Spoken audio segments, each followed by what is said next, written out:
ఇంకా కొంతమంది ఎలా ఉంటారంటే, ఆడి మొఖం ఆడికేం తెలుసు, దాని మొఖం దానికేం తెలుసు. అంటే పిల్లల ముందే వీళ్ళు పరస్పరము వాళ్ళ డిఫరెన్సెస్‌ని కనపరిచేటట్టు చేసుకుంటారు. అంటే హ్మ్. గొడవలు పడడం, తిట్టుకోవడం, అనుకోవడము. ప్రతి ఫ్యామిలీలో తల్లిదండ్రులు లేదా ఫ్యామిలీ మెంబర్స్ మధ్యలో కొన్ని డిసగ్రీమెంట్స్ ఉంటాయి. అందరూ అన్నిటికి ఒప్పుకోవాలని ఏం లేదు. అవును. మీరేదో పాయింట్ మాట్లాడారు, నాకు నచ్చకపోవచ్చు. సో, అలా కాదండి ఇలా అని కూడా చెప్పొచ్చు. కానీ ఏదున్నా కూడా ఆ డిసగ్రీమెంట్స్ అన్నీ కూడా సెటిల్ చేసుకుంటున్నాము. మా మధ్యలో ఉండేటువంటి సంఘర్షణని మేము పూర్తిగా సమస్య పోయేటట్టు చేస్తున్నాం అన్న మీనింగ్ మాత్రమే తీసుకొనెళ్ళాలి తల్లిదండ్రులు. హ్మ్. కానీ వీళ్ళిక్కడ ఏం చేస్తారంటే, గొడవ పడుతున్నట్టు చేసుకుంటారు. హ్మ్. నువ్వే రైట్, నేనే రైట్ లేదా నీది రాంగు, నేను కరెక్ట్, నేను మాత్రమే కరెక్ట్ అని ఎప్పుడైతే వస్తుందో అనుకోవడం, తిట్టుకోవడం హ్మ్.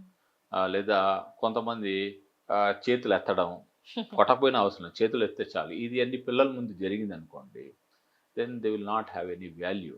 హ్మ్.